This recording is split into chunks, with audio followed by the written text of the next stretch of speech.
Hi friends, welcome back to Shri Mahalakshmi home foods అండి. ఈరోజు నేను కాజు బిర్యానీ చేస్తుందండి. ఫస్ట్ బిర్యానీకి రైస్ నానబెట్టుకోవాలండి. ఇలా రైస్ నానబెట్టుకోవాలండి. ఒక 2 hours నానబెట్టేసినండి నేను. తర్వాత ఇప్పుడు గిన్నె స్టవ్ వెలిగించి గిన్నె పెట్టుకొని ఆయిల్ వేస్తుందండి.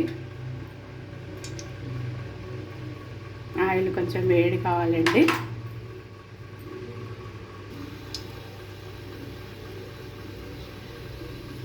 ఫస్ట్ కాజు వేస్తుందండి.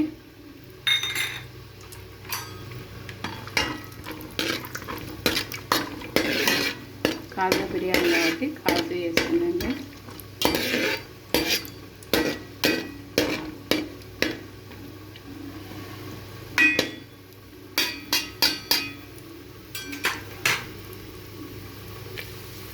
తర్వాత గరం మసాలా, యాలకులు, లవంగాలు, సాజీరా అవన్నీ వేస్తుందండి.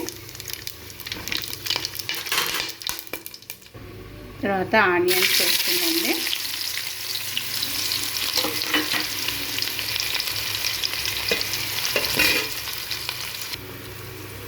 తర్వాత పచ్చిమిర్చి వేస్తుందండి.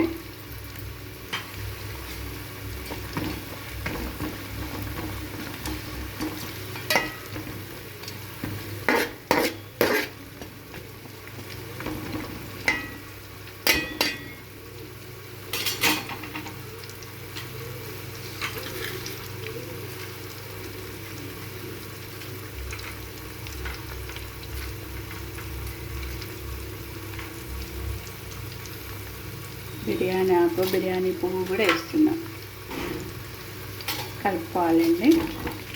అదే కొంచెం ఆనియన్స్ బ్రౌన్ కలర్ వచ్చేంత వేగేంత వరకు వేడి చేయాలి. ఇప్పుడు అల్లం వెల్లిపాయ పేస్ట్ వేయాలండి.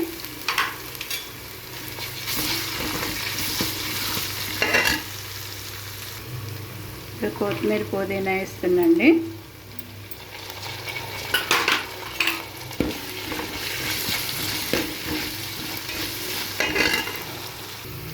ఇప్పుడు వాటర్ పోసుకోవాలండి. నేను 2 గ్లాసుల రైస్ తీసుకుంటే 4 గ్లాసుల వాటర్ పోస్తుందండి.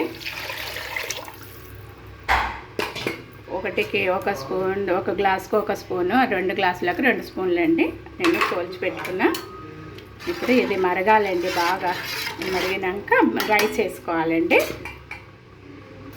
ఇలా మరుగుతున్నాయి కదండి. ఇప్పుడు రైస్ వేయాలండి. ఇది రైస్ వేస్తుందండి.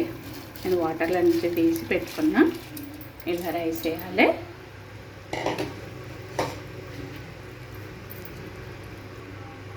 ఇలా కలుపుకోవాలి. క్యాప్ పెట్టేసి మూత పెట్టేసుకోవాలి.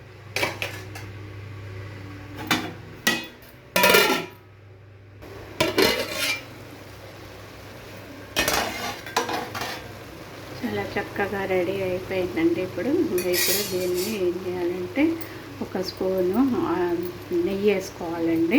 ఎందుకంటే రైస్ ఒకదానికొకటి అట్లా అంటుకోకుండా ఇట్లా నెయ్యి వేసుకోవాలండి. నెయ్యి వేసుకొని ఇట్లా స్ప్రెడ్ చేసుకోవాలి. ఫైనల్గా నెయ్యి వేసుకున్నాము. అయిపోయింది మనకు. ఇప్పుడు బిర్యానీ రెడీ అయిపోయింది.